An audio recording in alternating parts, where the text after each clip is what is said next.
ओम।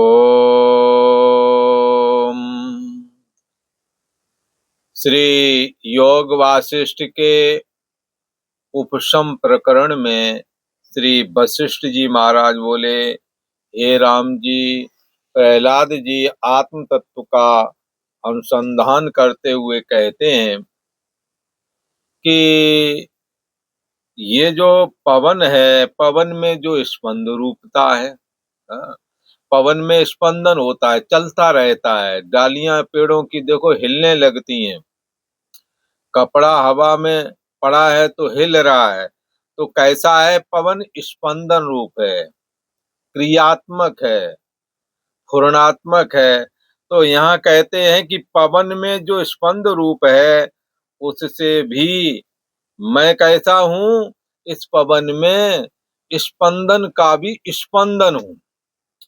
स्पंदन जो पवन में है, जो स्फुरण जो पवन के अंदर है, इस स्फुरण को भी शक्ति प्रदान करने हारा मैं हूँ, ऐसा उन्होंने जाना। अर्थात पवन को भी सत्ता देने वाला चैतन्य सत्ता आत्मा ही है। प्रहलाद जी ये देख रहे हैं। प्रहलाद जी कहते हैं पवन में जो स्पंद रूप है उससे मैं अति सूक्ष्म स्पंद रूप हूँ, और पर्वत स्थान जो अचल पदार्थ हैं, हाँ, पर्वत स्थान अचल पदार्थ हैं। ये जब जब से पर्वत खड़ा हुआ तब से उसी जगह खड़ा हुआ है। तो कहते हैं ये अचल है, चलता नहीं है। इसमें अचलता कहाँ से आई? वायु में चलन कहाँ से आया? वायु में चलन रूपता और पर्वत में अचल रूपता, ये कहाँ से आई है?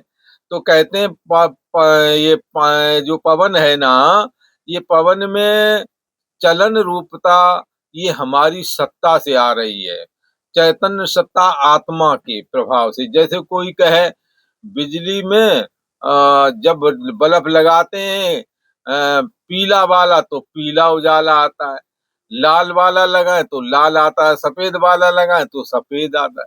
तो किसी ने कहा ये लाल में कौन है, पीले में कौन है, हाँ, और नीले में कौन है, इसको कौन कर रहा है? ऐसा तो कहें बिजली ही है, नीले बल्ब को नीला करके जला के देती है, और पीले वाले को पीला, लाल वाले को लाल करके। पर बिजली लाल पीला नीला आदि से रहित है।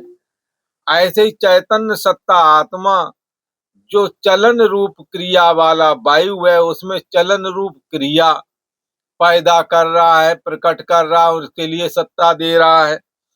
और अचल रूप जो पर्वत हैं, उन पर्वतों में अचल रूपता प्रकट करने के लिए भी चैतन्य सत्ता आत्मा उसको सत्ता दे रहा है। चैतन्य सत्ता आत्मा अचल रूपता को भी सिद्ध कर रहा है। अचल रूपता पर्वत में कौन है? तो कहेंगे आत्मा की है। तो प्रहलाद जी कहते हैं पर्वत स्थान जो अचल रूप पदार्थ है उनमें भी अचलपना मेरा ही है, उनसे भी मैं अचल हूँ, क्योंकि मैं कभी हिलता डुलता नहीं हूँ।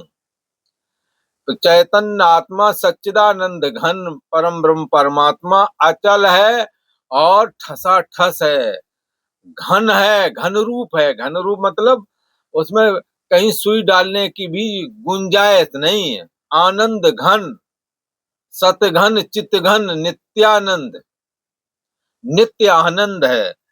तो आकाश से भी अति निर्लेप है। आकाश मकान बना दो तो आकाश लगता मकान में घुस गया, तो मकान वाला आकाश तो लगता है मकान से आसक्त हो गया होगा। ऐसा यदि कहें तो ऐसी बात नहीं। मकान के टूटने पर आकाश तो बच जाता है, मकान ही टूट जाता है। मकान में ही बनना और बिगड़ना है। आकाश बनने में कुछ बन नहीं जाता है, और नष्ट मकान के नष्ट होने पर उसका कुछ नष्ट नहीं हो जाता। क्यों?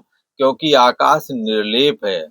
क्यों? क्योंकि आकाश निराकार है, उसका कोई आकार नहीं। मकान का एक आकार है, 10 बाई 10 के कमरे होंगे, और भी तरह तरह के कमरे छोटे बड़े बनाए होंगे। तो ये एक उपाधि है, ये एक आकार है। परंतु ये आकाश तो किसी ने बनाया नहीं ना, आकाश तो स्वयं है। और आकाश हर एक मकान में अवकाश देता है, खाली जगह देता है। तो आकाश में निर्लेप रहने की सामर्थ्य कहाँ से आई है? ये किसी से लिप्त क्यों नहीं होता है? मकान के नष्ट होने पर आकाश नष्ट क्यों नहीं होता है? घड़े के नष्ट होने पर घटाकाश नष्ट क्यों नहीं होता है? क्योंकि आकाश सबसे निर्लेप है। मन को भी आत्मा चलाता है, मनस्य अमनी भावे। मन यदि अमन हो जाए तो द्वैत रूप जगत का ही अंत हो जाता है। मन को भी चलाने आ रहा कौन है? संकल्प विकल्पात्मक मनः। मन संकल्प और विकल्पात्मक जो वृत्ति विशेष है उसी का नाम मन है। चिंतन करने वाली जो वृत्ति विशेष है उसका नाम चित्त है। और निश्चय करने वाली जो वृत्ति है उसका नाम बुद्धि है। और सारे स्थूल सूक्ष्म कारण तीनों शरीरों का ये मैं हूं ऐसा करके जो अभिमान करता है वो वो कैसा है? वो अभिमान करने की सामर्थ्य भी मैं हूं ऐसा करके जो सामर्थ्य दे रहे हैं, कौन दे रहा है? आत्मा की सत्ता से ही मैं हूं और मैं मौजूद हूं, मेरा कभी अभाव नहीं होता, या अभी मैं हूं पहले नहीं था। ये सारी चीजें कौन जानता है? साक्षी आत्मा के माध्यम से ये सब जाना जाता है। मन को भी आत्मा चलाता है, जैसे पत्रों को पवन चलाता है। पेड़ के पत्ते हिलते हैं तो ये कौन हिला रहा है? तो कहेंगे पवन हिला रहा है। पवन कहते हैं वायु को, वायु हिला रहा है। इंद्रियों को आत्मा फेरता है। हाँ? इधर उधर करने की सामर्थ्य, पलकों का उठना और गिरना, नेत्रों के द्वारा किसी को देखना, ये कौन करा रहा है? कानों के द्वारा किसी की बात सुनना, घ्राण के द्वारा गंध का अनुभव करना। इंद्रियों को आत्मा फेरता है, जैसे घोड़े को सवार चलाता है। हर एक इंद्रिय पर कुछ ना कुछ चेष्टा चलती रहती है। आत्मा ऐसा एक घुड़सवार है, जैसे घुड़सवार घोड़े की सवारी करता है, ऐसे ही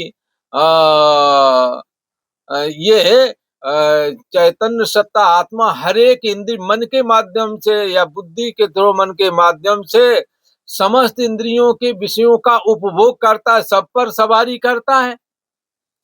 तो घोड़े का सवार जैसे घोड़े की सवारी चलाता है, ऐसे इंद्रियों को आत्मा फेरता है। जैसे घोड़े को चला चला करके उसको ये अभ्यास कराते रहते हैं, नहीं तो घोड़ा अड़ जाएगा, आगे नहीं बढ़ेगा। पर ये अंतर्यामी आत्मा कभी घ्राण पे आएगा, गंध सूंघेगा, कभी नेत्र पे आएगा, सुंदर रूप देखेगा, कभी कान पे आएगा तो सुंदर संगीत आदि सुनेगा। तो आत्म जैसे घोड़े का मालिक घोड़े को फेरता रहता है, कहीं इधर चक्कर लगाया, कहीं उधर चक्कर लगाया। बोले इससे क्या हो जाएगा? बोले घोड़े में चलने और भागने की सामर्थ्य बनी रहेगी, और बांध देंगे तो वो सामर्थ्य नहीं रह जाएगी। ऐसे ही आत्मा भी हर एक इंद्रियों में झांक कर देखता है। कान से शब्द को देखता है, नेत्र से रूप को देखता है, नाक से गंध को देखता है, रसना से रस को देखता है, त्वचा से स्पर्श को देखता है। तो इंद्रियों को आत्मा फेरता है। इंद्रिय द्वार झरोखा नाना, तह तह कर बैठे सुर थाना। आवत देखत विषय बिहारी, ते हट दे कपाट उघारी। ये है, ये देवता लोग दरवाजे इंद्रियों के खोल देते हैं, और चूंकि आत्मा जीव पर सवार, मन पर सवार होकर के बहिर्मुख होता है, जब बहिर्मुख होता तो विषयासक्त हो जाता है। तो यहाँ कहते हैं चक्रवर्ती राजा की नाई भोग भोगता है। मन के माध्यम से इंद्रिय के थ्रो शब्द पर रूप रस गंध का अनुभव करने वाला कौन? साक्षी आत्मा के अलावा और कोई दूसरा नहीं है। नान्योस दृष्टा नान्योस वक्ता, कोई अन्य वक्ता श्रोता नहीं है। ये आत्मा के अलावा, जैसे नेत्र के अलावा और कोई देखने वाला तब नहीं होता, चाहे काला पीला नीला, चाहे जो चश्मा लगा लो बार बार पलट के, पर नेत्र में या दृष्टि ना हो तो चश्मे से कुछ नहीं दिखता। ऐसे ही चक्रवर्ती राजा की नहीं मैं भोगता हूं, पर आत्मा की सत्ता के बगैर न भोगने वाले की और न भोगों की कोई अहमियत ही नहीं रह जाती है, उनकी कोई सत्ता ही नहीं रह जाती है। अपने ऐश्वर्य से आप शोभता हूं, प्रहलाद जी कहते हैं मैं अंतर्यामी आत्मा में स्थित हूं और मैं अपने आप स्वयं शोभायमान होता हूँ। बोले तो सब उमा कुत तिष्ठति, ये चैतन्य सत्ता आत्मा ये ब्रह्म कहाँ स्थित है? तो सनत कुमार जी ने कहा स्व महिमने, अपनी महिमा में स्थित है। किसी ने कहा ये आत्मा की महिमा क्या है? आत्मा की ही महिमा है जो मन के माध्यम से इंद्रियों के थ्रू देह और जगत दिखा रहा है, वरना आत्मा यदि ना हो तो मन सत्तावान नहीं होवेगा, और मन सत्तावान नहीं होवेगा तो इंद्रियां भी अंधता को प्राप्त हो जाएंगी, कोई भी इंद्री काम नहीं करेगी, और जब इंद्री काम नहीं करेगी तो कोई शब्द स्पर्श रूप रस गंध विषय दिखेगा ही नहीं।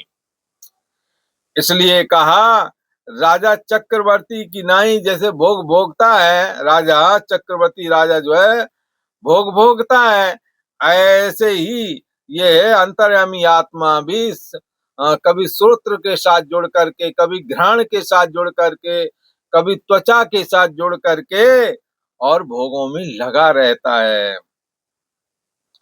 संसार समुद्र में जरा मरण रूपी जल का भरा हुआ है, जरा मरण रूपी जल भरा हुआ है इसमें, संसार समुद्र में। पुनरप जन्म पुनरप मरणम पुनरप जननी जठरे शयनम, बार बार माता में के उदर में उल्टा लटकना, बार बार जन्म मरण का सिलसिला ये मुकता नहीं है, छूटता नहीं है, जब तक कि आप आपने अस्तित्व रूप आत्मा को स्व से अभिन्न होकर के मैं बुद्धि करके नहीं जब तक स्वीकारेंगे तब तक ये बात आगे बढ़ती नहीं है। तो कहते हैं संसार में जरा मरण रूपी जल के पार करने वाला और कोई दूसरा नहीं, ये आपका अपना निजी अस्तित्व आत्मा ही है। इसका कभी अभाव नहीं होता, इसलिए इसको सत कहते हैं, और इसका जाननापना कभी बाधित नहीं होता, इसलिए इसको चेतन कहते हैं, क्योंकि जानने वाला चेतन ही होता है, जड़ तो होता नहीं है जानने वाला। हाँ, तो ऐसा जरा मरण रूपी जल को पार करने के लिए आत्मा कैसा है?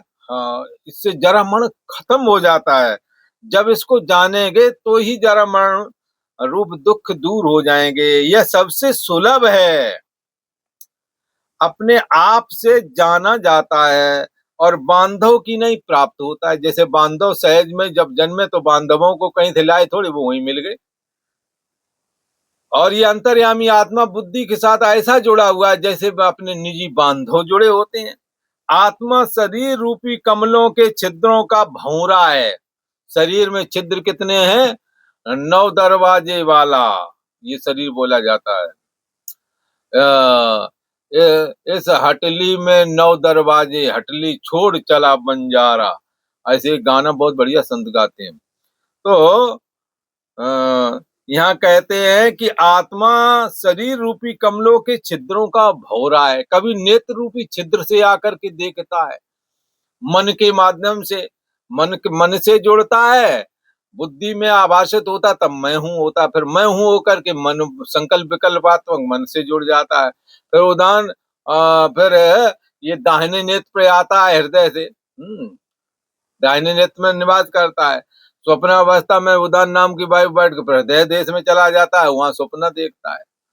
हेता नाम की नाड़ी से होकर के जाना होता है, ये सुरंग है हेता नाम की नाड़ी, तो उसमें ये नाना प्रकार का वासनात्मक जगत स्वप्ने के रूप में देख लेता है, कि कभी कान रूप छिद्र पे आकर बैठता है, कभी त्वचा रूप स्थान पर बैठता है, जहाँ इंद्रिय सुरन झरोखा नाना, अनेकों प्रकार के झरोखा है, छिद्र है, तहाँ तहाँ कर बैठे सुरथाना, आवत देखत विषय बियारी, ते हट दे कपाट उघारी। ये दरवाजे को विषय रूपी दरवाजा खोल देते हैं देवता लोग जब विषय रूपी बयार चलती है। जैसे हम अपने मकान की खिड़कियां तब खोलते हैं जब हवा आ रही होती है, ऐसे विषय रूपी बयार जब आती है तो ये देवता लोग जो वहां स्थान बनाए बैठे हैं वो तुरंत खिड़की खोल देते हैं, क्योंकि इंद्रिय सुरन न ज्ञान सुहाई। इंद्रियों और देवताओं को ज्ञान अच्छा नहीं लगता है, उन्हें तो विषय भोग पर प्रीत सदा ही, विषय भोगों में प्रीत उनकी सदा ही बनी रहती है। इसलिए अंतर्यामी आत्मा क्या करता है, शरीर रूपी कमलों के छिद्रों का भौरा है, आता है और जीवात्मा जाकर के राग द्वेष से ग्रसित हो जाता है। विषय देश में जब जाता है, शब्द पर रूप रस गंध ये विषय देश है। इन विषयों में जब मन जाता है तो आसक्त हो जाता है।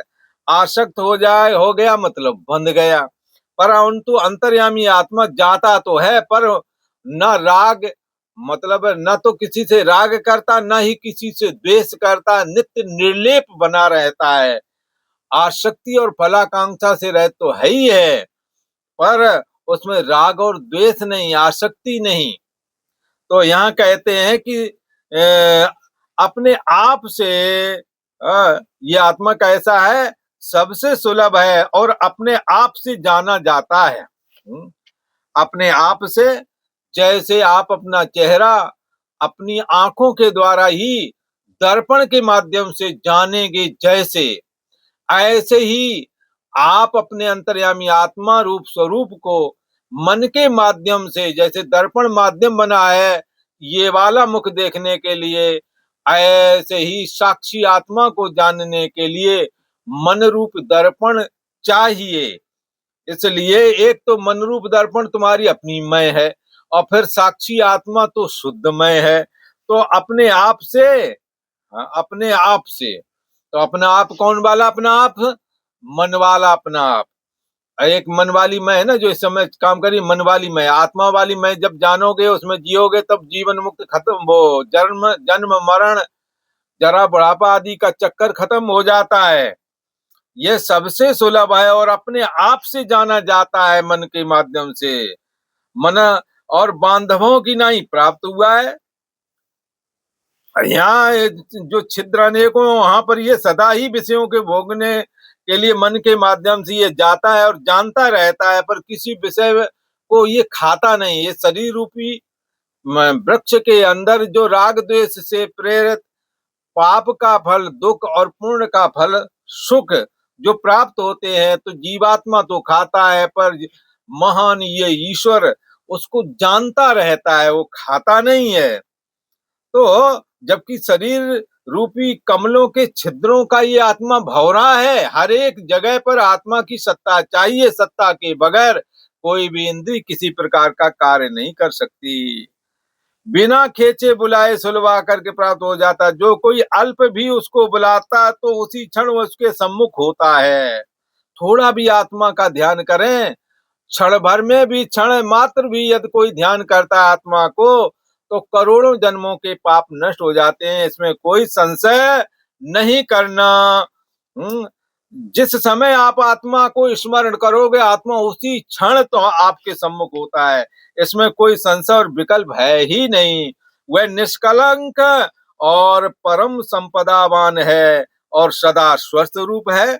रसदायक पदार्थों में जैसे रस स्वाद है, पुष्पों में जैसे सुगंध है और तिलों में जैसे तेल है, ऐसे ही यह चिदात्मा देव, यह देव परमात्मा सभी देहों में स्थित है। जो भी जो भी जीव है, जितने भी कोई भी हैं, सब में वह देव परमात्मा सभी के बुद्धि देश का साक्षी होकर के बुद्धि रूपी गुहा में फुरता रहता है, अपनी सत्ता के द्वारा सत्तावान बनाता रहता है। तो भी विचार के बस से नहीं जाना जाता। अविचार की, विचार के द्वारा जाना जाता, अविचार से इस आत्मा को ये साधक नहीं जान पाता। जब विचार करता है तो जान करके धन धन हो जाता है, कृत कृत हो जाता है। आज इतना ही।